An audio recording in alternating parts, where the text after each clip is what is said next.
தீபம் தொலைக்காட்சி நேயர்களுக்கு வணக்கம். மீண்டும் ஒரு தீப பார்வை நிகழ்ச்சியின் ஊடாக உங்களை சந்திப்பதில் பெரும் மகிழ்ச்சி அடைகிறோம். அந்த வகையிலே 2020 ஆண்டுக்கான பாராளுமன்ற தேர்தல் நெருங்கிக் கொண்டிருக்கின்றது. அந்த வகையிலே நாங்கள் பல வேட்பாளர்களை அழைத்து நாங்கள் அரசியல் பற்றி அறிந்து கொண்டிருக்கின்றோம், அரசியல் பற்றி உரையாடி கொண்டிருக்கின்றோம், பல இரகசியங்களை வெளிப்படுத்தி கொண்டிருக்கின்றோம். அந்த வகையிலே இன்றும் எங்களுடைய இந்த தீபப்பார்வை நிகழ்ச்சிக்கு ஒரு விருந்தினர் வருகை தந்திருக்கின்றார். அவரை பற்றி அறிமுகம் உங்களுக்கு தேவையில்லை. ஏனென்று சொன்னால் அவர் மிகவும் யாழ் மாவட்டத்திலே மிகவும் ஒரு சிறந்த ஒரு தொழிலதிபராக காணப்படுகின்ற ஒருவர். அந்த வகையிலே அவர்தான் விண்ணன் என எல்லோராலும் மிக அன்பாக அழைக்கப்படுகின்ற வரதராஜசிங்கம் ஐயா அவர்கள். அவர் ஸ்ரீலங்கா சுதந்திர கட்சியிலே யாழ் மாவட்ட வேட்பாளராக இருக்கின்றார். அந்த வகையிலே அவரோடான அரசியல் பற்றிய அறிமுகங்கள், அரசியல் பற்றிய அவரோடான உரையாடல்கள் இப்போது நிகழ இருக்கின்றது. அந்த வகையிலே நிகழ்ச்சிக்கு செல்லலாம், பாருங்கள். வணக்கம் ஐயா. வணக்கம். ஆமாம், அந்த வகையிலே நீங்கள் ஸ்ரீலங்கா சுதந்திர கட்சியிலே ஒரு வேட்பாளராக இருக்கின்றீர்கள். நீங்கள் ஒரு சிறந்த ஒரு தொழிலதிபராக இருக்கின்றீர்கள். ஆனால் ஏன் அரசியலுக்கு வர்றதுக்கு உங்களுக்கான ஏன் விருப்பம் ஏற்படுது அரசியலில் உங்களுக்கு? நான் அரசியலுக்கு வரணும் என்ற ஒரு தேவையும் எந்த காலம் இருக்கையில் இன்றைய சூழ்நிலை 2020 தேர்தலை பொறுத்தவரையில் நான் அரசியலுக்கு வந்தது பல நோக்கம் இருக்கின்றது. அந்த நோக்கங்களின் அடிப்படையில் 2001 ஆண்டு காலத்திலிருந்து 2020 ஆண்டு காலப்பகுதி வரைக்கும் நான் உற்று நோக்கி கொண்டு வந்தேன் இந்த அரசியல்வாதிகள் என்ன செய்கின்றார்கள் என்று. இந்த அரசியல்வாதிகளுடைய திருவிளையாடல் எங்களுடைய தமிழ் தேசத்தை அழித்ததற்கு ஒரு காரணமாக என் மனதை காயப்படுத்தியது. இந்த காயம் நாட்கள் அதிகமாக என்னை இந்த அரசியலுக்கு கொண்டு வந்து விட்டது. என்னுடைய ஒரே நோக்கம் எங்களுடைய மக்கள் படும் கஷ்டங்கள், அவலங்கள் யாவற்றையும் இந்த அரசியல்வாதிகள் தங்களுக்கு சாதகமாக பயன்படுத்தி தங்களுடைய வாழ்க்கையை வெற்றிகரமாக பயணிக்கின்றார்கள் என்பது ஒன்று. இரண்டாவது, எங்களுடைய தேசிய தலைவரையும் எங்களுடைய 1 லட்சத்துக்கும் மேற்பட்ட மக்களுடைய இனப்படுகொலையையும் நடத்தி முடித்த கடந்த கால யுத்தத்தில் 2009 ஆண்டு மே மாதம் வரைக்கும், மே மாதம் 18ஆம் தேதி வரைக்கும் உள்ள காலப்பகுதியிலே தமிழ் தேசிய கூட்டமைப்பினுடைய பங்கு மிகப்பெரிய பங்காக இருந்தது என்பதில் எந்த விதமான சந்தேகமும் இல்லை. அது சம்பந்தமாக முழு விவரத்தையும் இங்கே தருவதற்காகத்தான் நான் வந்திருக்கின்றேன். 2001 ஆண்டு காலத்திலிருந்து 2004 ஆண்டு காலம் வரைக்கும் ஒரு காலப்பகுதியாக தேசிய தலைவரின் கட்டுப்பாட்டிலே இவர்கள் இயங்கிக் கொண்டிருந்தார்கள். 2004 ஆண்டு காலத்திலிருந்து 2010 ஆண்டு காலம் வரைக்கும் பின்பு இவர்கள் தேர்தலில் போட்டி போட்டு 22 பாராளுமன்ற உறுப்பினர்கள் எடுத்து சென்று அந்த காலத்திலே 2006 ஆண்டு யுத்தம் ஆரம்பிக்கப்பட்டது. தமிழீழ விடுதலை புலிகளுக்கும் இலங்கை அரசாங்கத்துக்கும் இடையிலே முதலாவது யுத்தம் ஆரம்பிக்கப்பட்டது. அந்த யுத்தத்திலே இவர்களுடைய பங்களிப்பு என்ன என்பதை உலகம் தெரிந்து கொள்ள வேண்டும். தமிழ் தேசிய எங்களுடைய கட்சிகள் இவர்களெல்லாம் சிதறொண்டு இருந்த ஒரு கட்சிகள். டெலோ, இபிஆர்எல், புலாட் பல வரிசையில் இவர்கள் இருந்து எல்லாத்தையும் எங்களுடைய தேசிய தலைவர் அவர்கள் ஒற்றுமையாக்கி 2004 ஆண்டு கொண்டு ஒரு அரசியலை ஒரு பக்கத்திலேயும் ஆயுதத்தை ஒரு பக்கத்திலேயும் ரெண்டு முனைகளிலே கொண்டு போகலாம் தன்னுடைய வெற்றிக்கு என்று சொல்லி அவர் ஒரு முடிவெடுத்து சென்றிருக்கின்றார். அந்த காலப்பகுதியில் இவர்களுக்கு பூரண விருப்பத்துடன் தான் இந்த செயற்பாட்டை செய்தார்கள். செய்ததும் பத்தாமல் 2006 ஆண்டு யுத்தம் தொடங்கி 2009 ஆண்டு காலம் வரைக்கும் யுத்தம் நடந்த காலத்திலே அங்கே பல லட்சம் மக்கள் இருந்த இடம், கோடிக்கணக்கான எங்களுடைய தமிழ் தேசத்தின் சொத்துக்கள் யாவும் அளிக்கப்பட்டிருக்கின்றன. தமிழ் மக்கள் படுகொலை செய்யப்பட்டு இருக்கின்றார்கள்.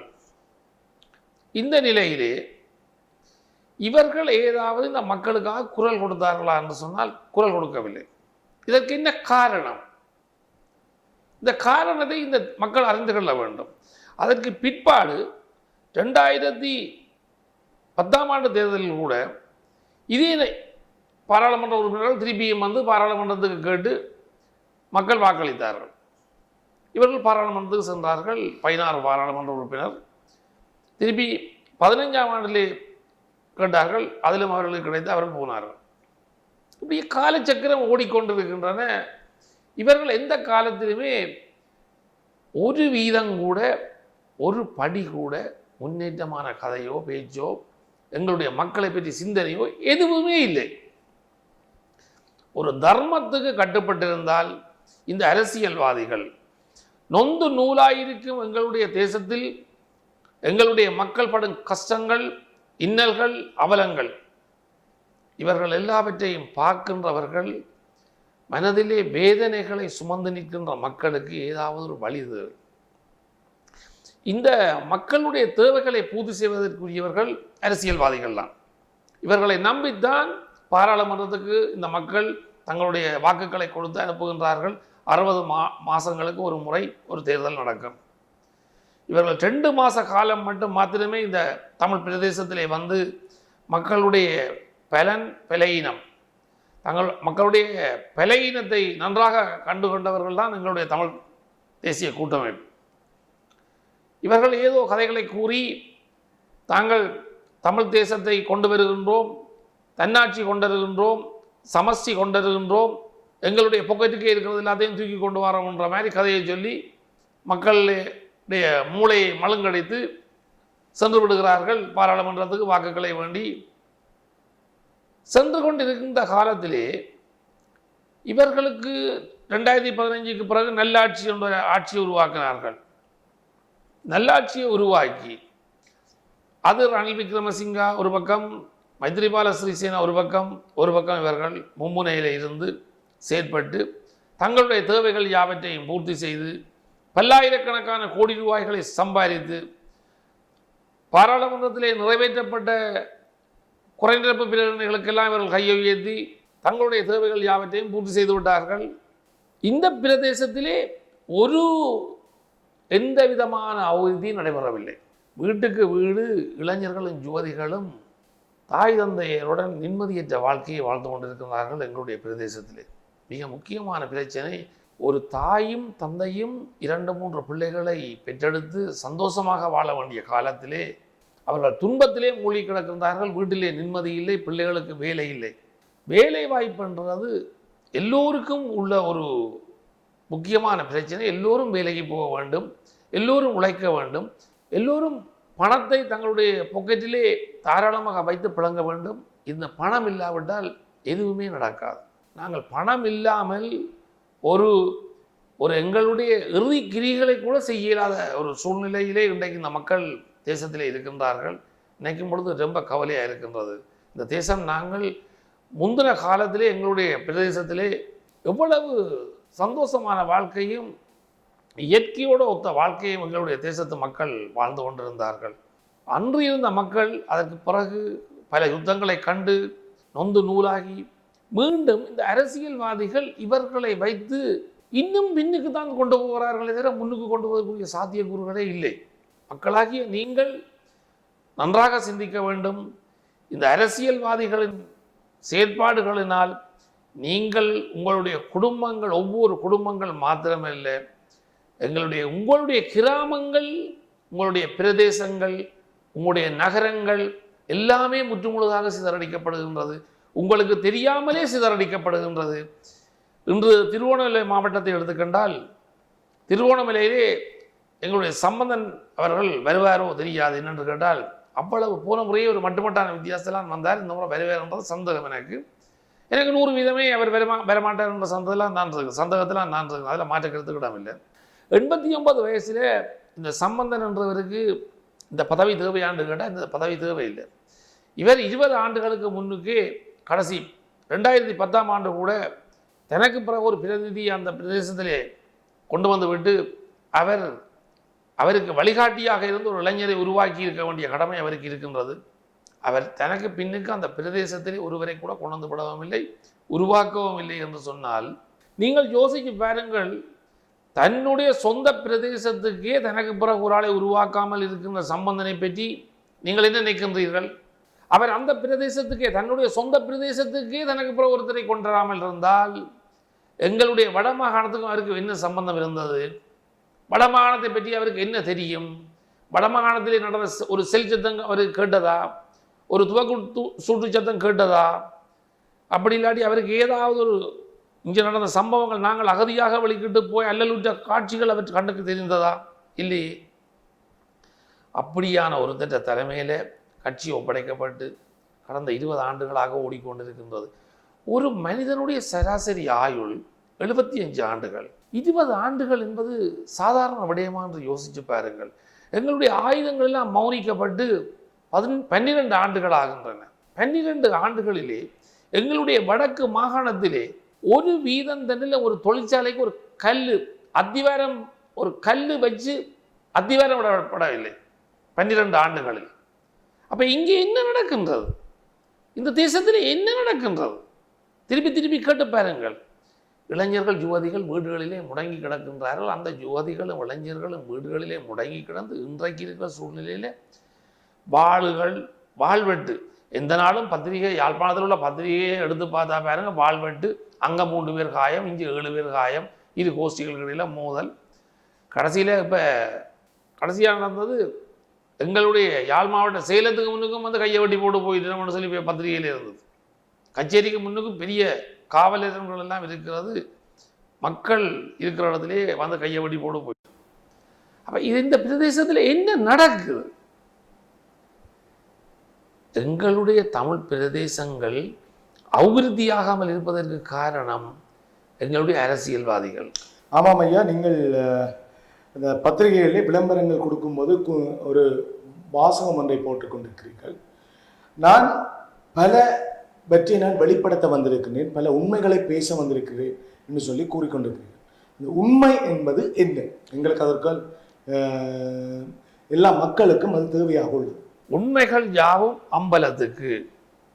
கடந்த காலத்திலே எங்களுடைய தேசம் எப்படி இருந்தது, இது எப்படி ஆரம்பித்தது, இந்த யுத்தங்கள் திரும்பி எப்படி முடிக்கப்பட்டது, திருப்பி எப்படி முடிக்கப்பட்டது என்பதை விட இன்று வரைக்கும் ஒரு புரியாத புதிராக இருக்கின்றது. எங்களுடைய பிரதேசத்திலே நாங்கள் எவ்வளவு இன்னல்களை கண்டு கொண்டிருக்கின்றோம். இப்படி பலதரப்பட்ட பிரச்சனைகள் இருக்கின்றன பாருங்கள். 1 2 இல்லை, பல. இவர் எங்களுடைய அண்ணன் கேட்ட கேள்விக்கு விட வந்து நான் இந்த தேர்தல் காலத்தை ஒட்டி பரப்புரை செய்வதற்காக நான் இதை வரவில்லை. இவர்கள் எந்தெந்த அரசியல்வாதிகள் எந்தெந்த வேஷம் போட்டார்கள், என்னென்ன வேடத்தை இட்டு நடித்து முடித்தார்கள் என்ற கதைகள் எல்லாம் இருக்கின்றன. அது அடுத்த இதில் தான் நான் கூறக்கூடிய சூழ்நிலை வரும். ஏன்னா இப்போ இது வந்து தேர்தல் சூடு பிடிச்சிருக்கிற நேரம். அதை இப்போ இந்த நேரத்தில் நான் சொல்ல வேண்டிய தேவையில்லை. நான் கூடிய விரைவில் இதுக்குரிய விளக்கங்களை, இந்த அண்ணன் கேட்ட விளக்கங்கள் முழுக்க நாங்கள் உங்களுக்கு கூறுவோம். நீங்கள் எல்லாவற்றையும் சரிபடைகளை எடுத்து ஒரு ஒப்பீட்டு அளவிலே பார்க்கலாம். இதில் மாற்று கருத்துக்கிடமில்லை. ஆமாம், நீங்கள் சொல்லியிருந்தீர்கள் அண்ணன் என்று சொல்லியிருந்தீர்கள். இல்லை ஐயா, நான் தம்பி, அதையும் உங்களிடம் கூறிக்கொண்டு, நீங்கள் தேர்தலுக்கு வந்திருக்கின்றீர்கள், அதாவது ஒரு அரசியல்வாதியாக இப்போது புது வேட்பாளராக உள்நுழைந்திருக்கின்றீர்கள். ஏன் நீங்கள் ஒரு சிங்கள கட்சியை தேர்ந்தெடுத்து அந்த கட்சியில் நிற்க வேண்டிய தேவை ஏன் உங்களுக்கு ஏற்பட்டது? நிச்சயமா நான் வந்து ஸ்ரீலங்கா சுதந்திர கட்சியில் கேட்கறது வந்து பலர் மத்தியிலேயே ஒரு வியப்பாக இருக்கின்றது. நான் வந்து ஒரு நோக்கத்துக்காகத்தான் அதில் கேட்கின்றேன். எங்களுடைய அணியின் தலைவராக முதன்மை வேட்பாளராக இருக்கின்றார் அங்கஜன் ராமநாதன் அவர்கள். அவர்தான் முதன்மை வேட்பாளர். அவருடைய குடும்பத்தை எனக்கு நன்றாக தெரியும், அவருடைய சிறியதையும் தெரியும். நான் வந்து அவர்கள் எனக்கு அரசியலிலே பல விடயங்கள் எனக்கு தெரியும். நான் இந்த பூமியிலே 40 ஆண்டுகளாக தொழில் செய்து கொண்டிருக்கின்றேன். எனக்கு யார் யார் என்னென்ன செய்கின்றாலும் அரசியல் எப்படி நடக்கின்றது என்பதெல்லாம் நான் பல நுணுக்கமாக அன்றிலிருந்து இன்று வரை கவனித்துக் கொண்டு தான் இருக்கின்றேன். ஸ்ரீலங்கா சுதந்திர கட்சியில் கேட்பதற்கு பல காரணங்கள் இருக்கின்றன. அதிலே ஒன்று வந்து மிக முக்கியமான காரணம், இந்த கட்சி தான் எங்களுடைய யுத்தத்தை முடிவுக்கு கொண்ட கட்சி. இதில் கௌரவ ஜனாதிபதி மஹிந்த ராஜபக்ச அவர்கள் இருக்கின்றார்கள், கௌரவ இன்றைய ஜனாதிபதி கோத்தபாய ராஜபக்ச அவர்கள் இருக்கின்றார்கள், கௌரவ மைத்ரிபால சிறிசேனா அவர்கள் இருக்கின்றார்கள். அவர் அன்றும் அமைச்சராக இருந்தவர். யுத்தம் முடியும் பொழுது, யுத்தம் தொடங்கும் பொழுதும் அமைச்சராக இருந்தவர். ஜனாதிபதியாக இருந்தார் மஹிந்த ராஜபக்ச. எங்களுடைய கோத்தபாய ராஜபக்ச பாதுகாப்பு செயலாளராக இருந்தார். நான் அவர்களுக்கிடம் இந்த பாராளுமன்றத்திலே நீங்கள் இந்த யுத்தத்தை முடித்தீர்கள், இந்த யுத்தத்தை முடித்தது ஒரு பக்கம் இருக்க, எங்களுடைய மக்களுக்கு என்ன தீர்வை கொடுத்தீர்கள் என்பதை கேட்பதற்காகத்தான் நான் போகின்றேன். இதுதான் என்னுடைய முதல் முக்கியமான விடயம். நான் ஒரு சாதாரண வேட்பாளர் என்று நீங்கள் நினைத்து விடாதீர்கள். நான் ஒரு தேவைக்காகத்தான் போகின்றேன். நீங்கள் இந்த எங்களுடைய தேசத்திற்கு 50-40 ஆண்டுகளாக புரை ஓடிக்கொண்டிருக்கின்ற இந்த தேசத்திலே நீங்கள் ஒரு பாம்பாக எங்களுடைய தேசத்தை எடுத்தால், நாங்கள் தரை என்று சொல்லுகின்றோம் எங்களுடைய பிரதேசம், எங்களுடைய இலங்கையின் வடிவமைப்பிலே வாலாக மற்ற பகுதியை எடுக்கலாம், அல்லது தலையாக நாங்கள் ஒரு பகுதியை சிங்கள தேசத்தை எடுத்தால் எங்களுடைய தமிழ் தேசத்தை அவர்கள் வாலாக நினைக்கலாம். நான் ஒன்று மட்டும் சொல்லுகின்றேன், ஒரு பாம்பின் வடிவிலே நாங்கள் இந்த வடிவத்தை எடுத்தால் தலை நிம்மதியாக இருக்க வேண்டும் என்று சொன்னால் நாங்கள் வால் சந்தோஷமாக இருந்தால் தான் தலை நிம்மதியாக இருக்கலாம். ஆனபடியால் வாலிலே ஒரு பலி வந்து விட்டால் அது தலைக்கும் பலிக்கும். நாங்கள் ஒரு தேசத்து மக்கள் என்று சொன்னால் எங்களுடைய தமிழ் மக்களுடைய பிரச்சனையை அவர்கள் பணிவாக அன்பாக நாங்கள் கேட்பது, நீங்கள் இந்த பிரச்சனையை முடிவுக்கு கொண்டு வாருங்கள். பத்திரிகைகள் ஏறி தமிழ் சிங்கள முஸ்லீம் பிரச்சனை என்று சொல்லி எதுவுமே இருக்கக்கூடாது. ஒரு தேசம் ஒரு நாடு என்று சொன்னால் தமிழ் மக்களை சுதந்திரமாக அவர்கள் வாழ்வதற்கு வழி செய்யுங்கள், அவர்களையும் உங்களுடன் இணைத்துக் கொள்ளுங்கள். நீங்கள் யுத்தத்தை முடித்ததாக நீங்கள் கூறி முடிவுக்கு வந்திருக்கின்றீர்கள். முடிவுக்கு வந்து 12 ஆண்டுகளாக எங்களுடைய தேசத்தில் ஒரு தொழிற்சாலையை இயங்குவதற்கு கூட நீங்கள் இதுவரைக்கும் எங்களுடைய தமிழ் அரசியல்வாதிகள் கதைக்கவும் இல்லை. மத்திய அரசிலே இருந்து எங்களுக்கு ஒரு தொழிற்சாலைகளை இங்கே என்னென்ன தொழிற்சாலைகள் போட வேண்டும் என்று சொல்லி கூட எந்தவித அக்கறையும் இல்லாத ஒரு நிலையிலே தான் எங்களுடைய பிரதேசம் இருக்கின்றது.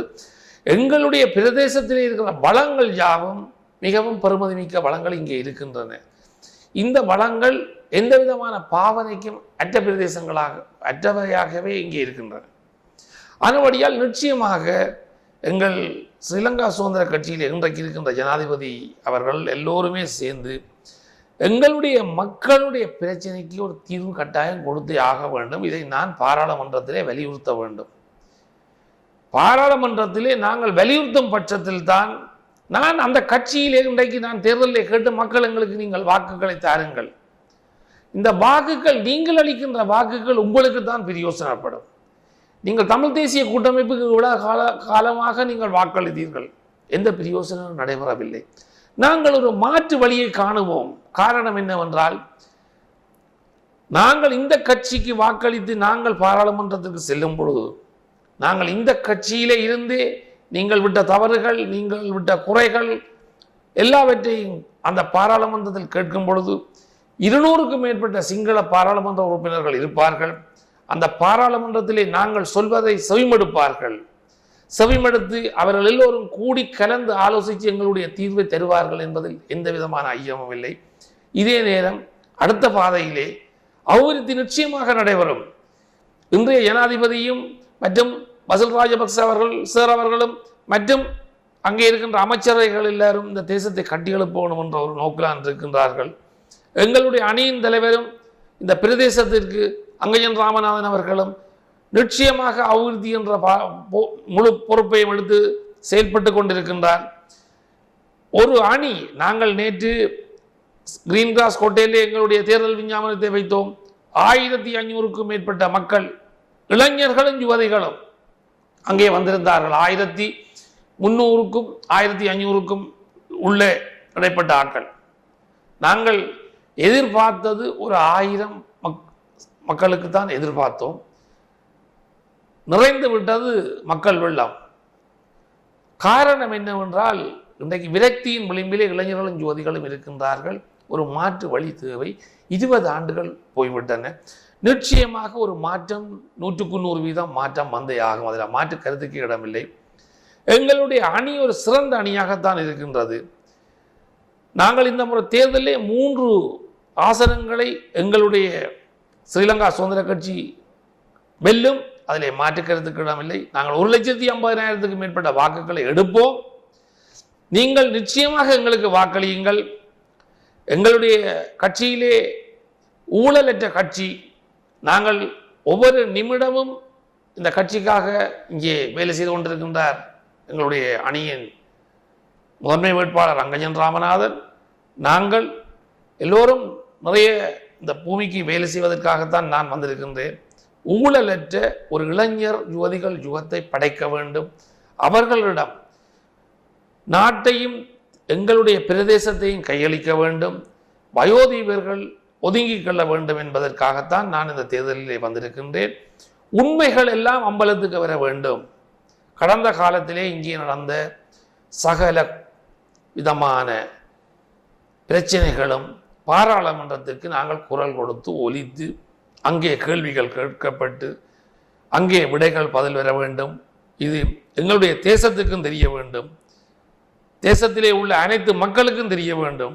யார் யார் என்ன குற்றங்களை இழைத்தார்கள் என்றதெல்லாம் அங்கேதான் பேச முடியும். இதைவிட உலக நாடுகளுக்கும் இது தெரியும். தெரிய வேண்டிய நிலையை நாங்கள் ஏற்படுத்த வேண்டும். இது எல்லாத்துக்கும் ஒரு சந்தர்ப்பமாகத்தான் நான் தேர்தலிலே போட்டியிடுகின்றேன். எவர் குற்றம் செய்தார்களோ அவர்கள் எல்லாரும் இந்த மக்களாலே ஒதுக்கப்பட வேண்டும். 7 பாராளுமன்ற உறுப்பினர்கள் இந்த பிரதேசத்திலே இருக்கின்றார்கள். 2010 9 இருந்த பாராளுமன்றத்திலே உறுப்பினர்கள் இன்று 7 குறைக்கப்பட்டுள்ளது. 7 பாராளுமன்ற உறுப்பினர்களும் இந்த முறை தேர்தலிலே நான் மக்களிடம் கேட்பது, அவர்களை ஒதுக்கிவிடுங்கள். இவர்கள் 10 ஆண்டுகள் 20 ஆண்டுகளாக இருக்கின்றார்கள். எல்லாவற்றையும் ஒதுக்கிவிட்டு புதிதாக 7 பாராளுமன்ற உறுப்பினர்களை தெரிவு செய்யுங்கள். தயவு செய்து நீங்கள் அப்படி தெரிவு செய்யும் பட்சத்தில் இந்த தேசம் ஒரு மாற்றத்தை உண்டு பண்ணும், புதிய வடிவம் எடுக்கும். நாங்கள் அபிவிருத்தியை நோக்கிய பயணத்திலும் பயணிக்கலாம். தொழிற்சாலைகள், விவசாயம், மிகப்பெரிய திட்டங்கள் எல்லாம் எங்களிடம் நாங்கள் வைத்திருக்கின்றோம். திட்டங்கள் எல்லாம் நிறைவேற்றப்படும். இதோட நாங்கள் வேறு கட்சிகளில் இருந்து வர்றவைகளையும் நாங்கள் சேர்த்து இணைச்சு நாங்கள் அரசியல் உரிமையை பாராளுமன்றத்திலே கதைப்போம். அவர்களும் எங்களுடன் ஒத்துழைப்பார்கள். பழையவர்களை வைத்து நாங்கள் எதுவும் செய்ய முடியாது. பாருங்கள் ஐயா, கூறுங்கள். இப்போது யாழ் மாவட்டத்தில் பல கட்சிகள் வேட்பாளர்களை இறக்கி இந்த தேர்தல் திருவிழான்னு சொல்லணும். தேர்தல் திருவிழா என்றால் யாழ் மாவட்டத்தில் பல கட்சிகள் 62 கட்சிகள் போட்டியிட்டுக் கொண்டிருக்கின்றது. அந்த வகையில் உங்களுடைய கட்சியினுடைய வேட்பாளராக நீங்கள் இருக்கின்றீர்கள். பல இடங்களுக்கு நீங்கள் சென்று வந்திருக்கிறீர்கள். மக்களுடைய மனநிலை எவ்வாறு இருக்கின்றது, அதை சொல்லுங்கள். மக்கள் யாழ் பிரதேசத்திலே, கிளிநொச்சி பிரதேசத்திலே மக்கள் ஒரு குழம்பிய நிலையிலே தான் இருக்கின்றார்கள். காரணம், அவர்கள் எவ்வளவோ எதிர்பார்ப்புகளுக்கு மத்தியிலே கடந்த காலங்களிலே வாக்களித்தவர்கள். அவர்கள் எல்லாமே ஏமாற்றப்பட்ட நிலையிலே, ஒரு குழம்பிய மனநிலையிலே அவர்கள் இப்போ தேர்தலை சுவாசிக்கவோ நேசிக்கவோ இல்லாத ஒரு கட்டத்திலே தான் இன்றைக்கு இருக்கின்றார்கள். இதுதான் உண்மையான கதை. தேர்தலிலே எந்த விதமான ஒரு அக்கறை கூட சில மக்களுக்கு இல்லை. காரணம் என்னென்று கேட்டால், தாங்கள் நீண்ட காலமாக வாக்களித்து நாங்கள் ஏமாந்து விட்டோம், எங்களுக்கு எதுவுமே நடைபெறவில்லை என்ற ஒரு ஏக்கத்திலே தான் இன்றைக்கு இருக்கிற இந்த தேர்தல் இருக்கின்றது என்பதுதான் என்னுடைய கருத்து. ஆமாம், இப்போது நீங்கள் சுதந்திர கட்சியினுடைய ஒரு வேட்பாளராக இருக்கின்றீர்கள். அந்த வகையில் சுதந்திர கட்சியினுடைய வெற்றி வாய்ப்பு யாழ்ப்பாணத்திலே எவ்வாறு இருக்கும்? அதாவது உங்களுடைய கட்சிக்கு எத்தனை வேட்பாளர்கள், மனித குணங்கள், எத்தனை ஆசனங்கள் உங்களுக்கு கிடைக்கும் என்று சொல்லி நீங்கள் நினைக்கிறீங்க? எங்களுடைய சுதந்திர கட்சிக்கு 2 ஆசனங்கள் கிடைக்கும் என்ற ஒரு நம்பிக்கையிலே 100% இருக்கின்றோம். 3வது ஆசனத்துக்காக நாங்கள் முயற்சி செய்கின்றோம். 1வது ஆசனம் எங்களுக்கு ஏற்கனவே நாங்கள் 2 மாதத்துக்கு முன்பே நாங்கள் நொமினேஷன் கொடுத்த உடனே எங்களுக்கு 1வது ஆசனம் எங்களுக்கு ஒரு நிச்சயிக்கப்பட்டதாகத்தான் இருந்தது. அதற்கு அடுத்ததாக நாங்கள் எங்களுடைய வேலை திட்டங்கள், எங்களுடைய அபிவிருத்திகள் மூலமாக நாங்கள் எல்லா மக்களையும் சந்தித்த இடத்திலே மக்களுடைய விரக்தி, மக்களுடைய அபிலாஷைகள் பூர்த்தி செய்யப்படவில்லை என்பதை எல்லாம் ஒரு கருத்தில் எடுத்து மக்களுடைய தொடர்புகளும் எங்களுடைய உறவுகளையும் வைத்து, நெருக்கமான உறவுகளையும் வைத்து கணக்கிடும் பொழுது மக்கள் 2 ஆசனங்களை 100% தருவார்கள் என்பதில் மாற்று கருத்துக்கிடமில்லை. நாங்கள் அதை மிஞ்சி 3வது ஆசனத்துக்காக நாங்கள் செயல்பட்டு கொண்டிருக்கின்றோம். இரவு பகல் பாராமல் எங்களுடன் இருக்கும் எங்களுடைய ஊழியர்கள், எங்களுடைய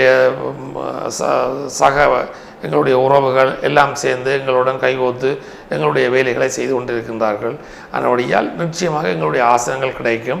அந்த ஆசனங்களை எங்களுக்கு மக்கள் வாக்களித்து கிடைக்கும் பட்சத்திலே பாரிய மாற்றங்களை யாழ் மாவட்டத்திலே நீங்கள் எதிர்வரும் காலங்களிலே நிச்சயமாக எதிர்பார்க்கலாம்.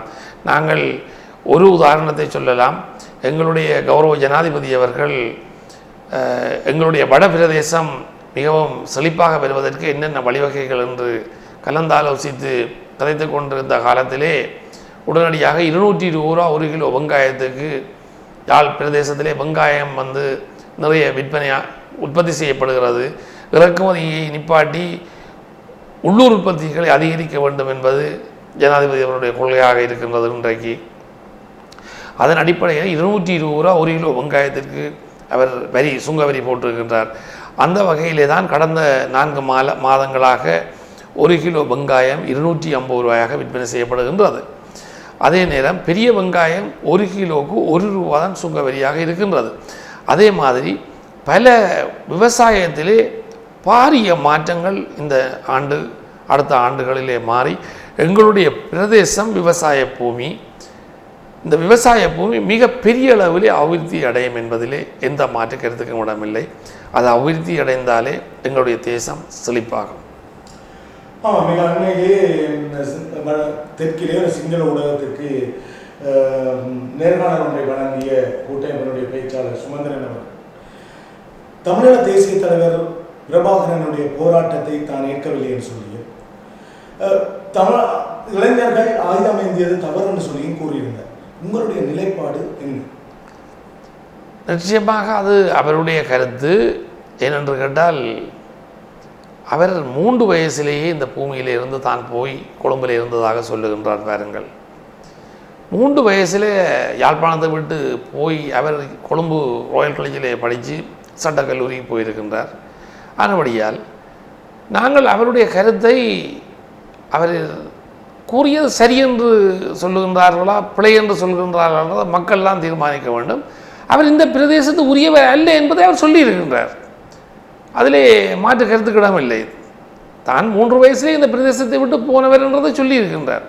ஆனால் இந்த பிரதேசத்தில் என்னென்ன நடந்தது, எப்படி நடந்தது என்ற வரலாறு இந்த பிரதேசத்தில் இருக்கிற மக்களுக்கு தான் தெரியும். பாருங்கள், ஆனபடியால் கருத்துக்கள் என்பது நாங்கள் அவரை கொண்டு வந்து இங்கே தேர்தலில் விட்டது 2010ஆம் ஆண்டு. 2010ஆம் ஆண்டு தேர்தலில் விட்டதாரு சம்பந்தன் கொண்டு வந்தவர். விக்னேஸ்வரனையும் கொண்டு வந்தது சம்பந்தன். அவர் கொண்டு வந்தது எல்லாமே பிரச்சனையாக தான் இருக்குது. அப்போ நாங்கள் இந்த மண்ணில் இருக்கிறார்களுக்கு தான் பாருங்கள் அதை கொடுக்கணும்.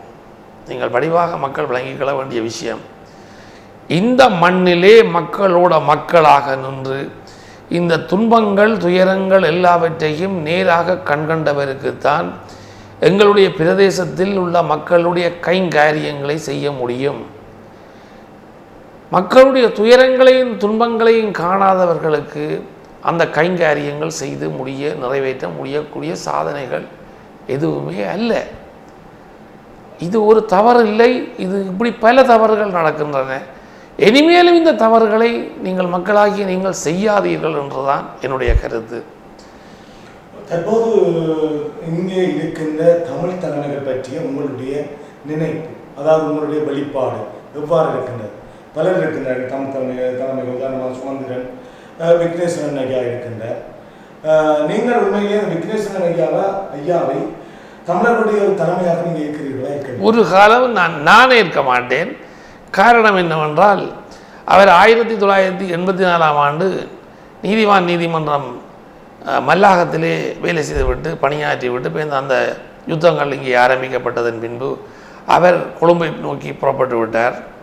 84ஆம் ஆண்டு போனவர் பின்பு முதலமைச்சர் பதவி ஏற்கும்படி இவர்கள் கோரிக்கை விட்டபடியால் அவர் ஒரு சௌகரியமான வாழ்க்கைக்காக அந்த பதவியை பாரமெடுத்தார். அவரை கொண்டவர் யார் என்று கேட்டால் அவர் சம்பந்தன். அவர் கிழக்கு மாநிலத்தில் இருக்கிறவர். அப்போ அவர் சம்பந்தம் இங்கே கொண்டு வந்தது வந்து இவர் கொழும்புக்கு போய் 84 இருந்து 2013ஆம் ஆண்டுடா நீங்கள் யோசிச்சு பாருங்க, கிட்டத்தட்ட 35 வருஷத்துக்கு மேற்பட்ட காலங்கள்.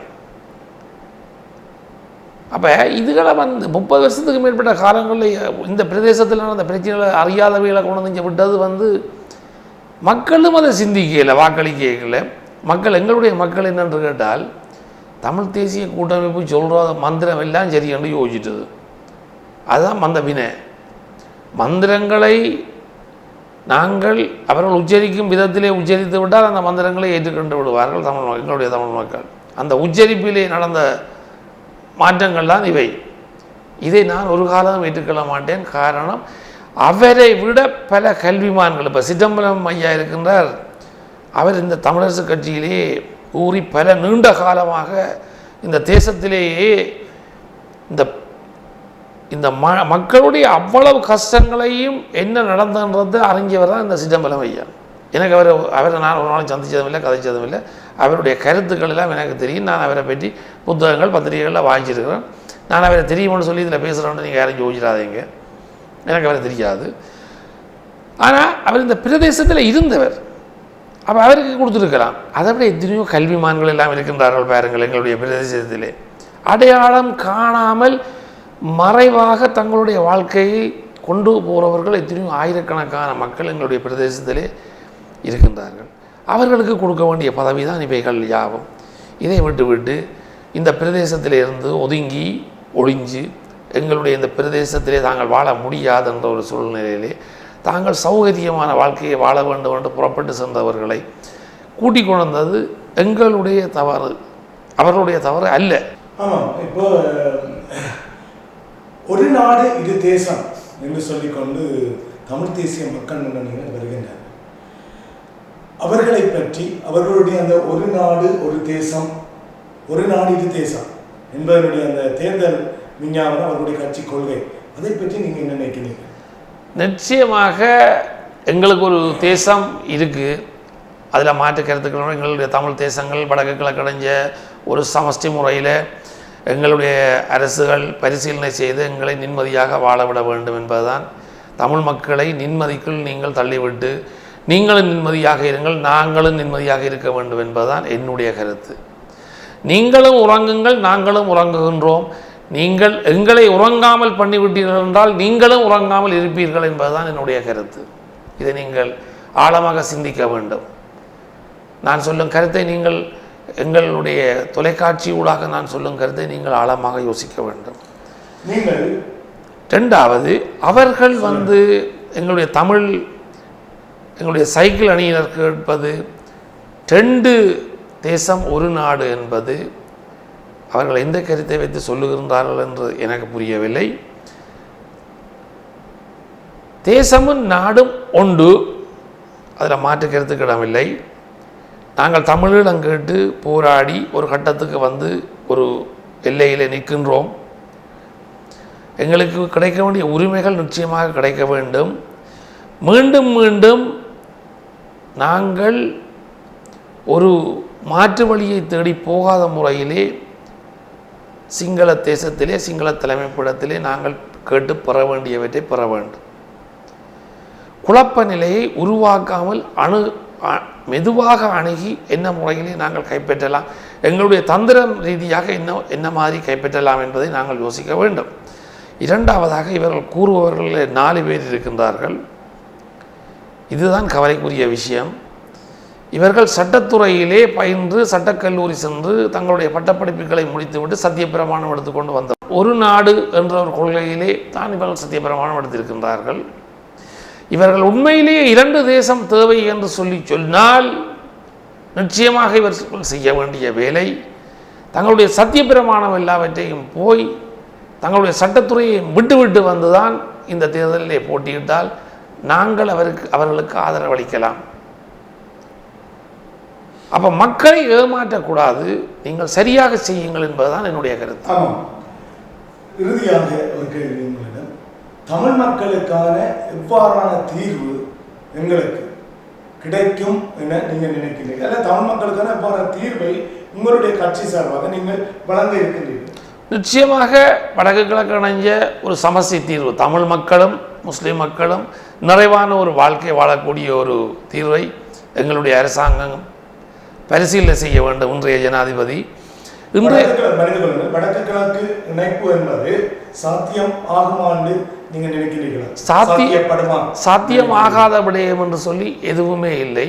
என்ன சொன்னால் 13வது திருத்த சட்டம் அப்படியே தூக்கி போட்டு விட்டார். அது இன்னைக்கு இல்லை. 13வது திருத்த சட்டத்துக்கு பிளஸ் என்று சொல்லுகிறாங்க. 13வது திருத்த சட்டம் பிளஸ், அதுக்கு மேல் நாங்கள் தருவோம் என்று கூட சொல்லியிருந்தார்கள். ஆனால் இது ஒன்றும் இல்லை, தமிழர்களுக்கு வாழ உரிமை மட்டும்தான் இலங்கையில் இருக்கின்றது என்று சொல்லுகின்றார். இதை பற்றி என்ன நினைக்கிறீர்கள்? தேர்தல் வருங்காலத்தில் சொல்லும் கருத்துக்களை நாங்கள் கணக்கிடக்கூடாது. தேர்தல் ஒரு விஞ்ஞாபனத்துக்கு மூலமாக சிங்கள மக்களை திருப்திப்படுத்துவதற்காக சொல்லும் வார்த்தைகளை நாங்கள் தூக்கி திராசிலே போட்டு நிற்க வேண்டாம். 13வது திருத்தச் சட்டம் கொண்டு வந்தது இந்தியாவின் ஒத்துழைப்போடு கொண்டு வந்த திருத்தச் சட்டம். அதை லேசிலே யாரும் ஒழிக்க முடியாது. அந்த திருத்தச் சட்டத்தை மாற்றி அமைப்பது என்பது ஒரு சாமானியமான வேலை இல்லை. ஆனபடியால் எங்களுடைய ஜனாதிபதி, முன்னே ஜனாதிபதி மஹிந்த ராஜபக்ச கௌரவ ஜனாதிபதி அவர்கள் பல தடவைகள் பல சந்தர்ப்பங்களில் இந்தியாவில் டெல்லியில் கூட சொல்லியிருக்கின்றார், நான் 13க்கு அப்பாற்பட்டு நான் தமிழ் மக்களுடைய பிரச்சனையை முடிக்க தயாராக இருக்கின்றேன் என்று டெல்லியில் பேசின பேச்சு கூட இருக்குது. ஆனபடியால் எங்களுடைய அரசியல்வாதிகள் அவர்களுடன் இணைந்து பயணம் செய்து வெற்றி பெற வேண்டும் என்பது தான் என்னுடைய கோரிக்கை.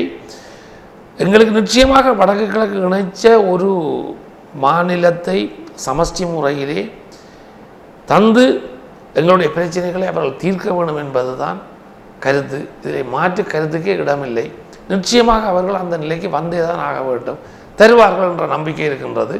அதிலும் இன்றைய ஜனாதிபதி கோத்தபாய ராஜபக்ச அவர் மிகவும் ஒரு நடவடிக்கைகள் காலதாமதங்கள் எதையும் விரும்பாதவர். நிச்சயமாக அவர் இந்த தேர்தல் முடிஞ்சதும் ஏதோ ஒரு அறிக்கைகள் மூலமாகவோ அல்லது ஏதோ ஒரு கணக்கெடு மூலமாகவோ ஒரு முடிவுக்கு இந்த பிரதேசங்கள் எல்லாத்தையும் அபிவிருத்தியும் அரசியலுக்கும் ஒரு முடிவு கட்டப்பட வேண்டிய காலம் என்பதிலே மாற்று கருத்துக்கு இடமில்லை. அவர் நிச்சயமாக ஏதோ ஒரு முடிவுக்கு எங்களுடைய பிரச்சனை தீருமன்றதிலே எனக்கு அபார நம்பிக்கை இருக்கின்றது. அந்த நம்பிக்கை வீண் போக மாட்டாது. நிச்சயமாக இன்னும் நாங்கள் சில மாதங்களிலே எங்களுக்கு மாற்றங்கள் தென்படும் என்பதை நான் உறுதியளிக்கின்றேன். ஆமாம், இன்று நாம் தீபப்பார்வை நிகழ்ச்சிக்கு அழைத்து வந்த விருந்தினர் சிறந்த முறையில் எங்களுடைய உரையாடல்களை மேற்கொண்டிருந்தார். பல கேள்விகளுக்கு மிகவும் முன்னுட்பமான முறையிலே எங்களுக்கு பதில்களை வழங்கியிருந்தார். இத்துடன் இந்த நிகழ்ச்சியை நாங்கள் நிறைவு செய்து விடைபெறும் நேரம் வந்துவிட்டது. வணக்கம் ஐயா. வணக்கம். மீண்டும் ஒரு தீபப்பார்வை நிகழ்ச்சியுடன் உங்களை சந்திக்கும் வரை விடைபெற்றுக் கொள்கிறோம்.